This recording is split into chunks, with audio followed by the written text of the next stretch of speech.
सदा सत्स्वरूपं चिदानन्दकन्दं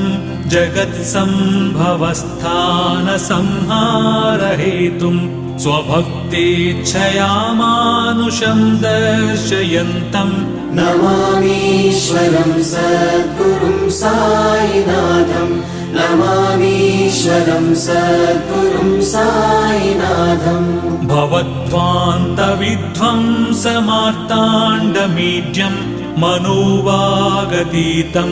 मुनिर्ध्यानगम्यं जगद्व्यापकं निर्मलं निर्गुणं त्वां नमामीश्वरं सद्गुरुं साईनाथं नमामीश्वरं सद्गुरुं साईनाथं भवाम्बोधिमग्नार्दितानां जनानां स्वपादाश्रितानां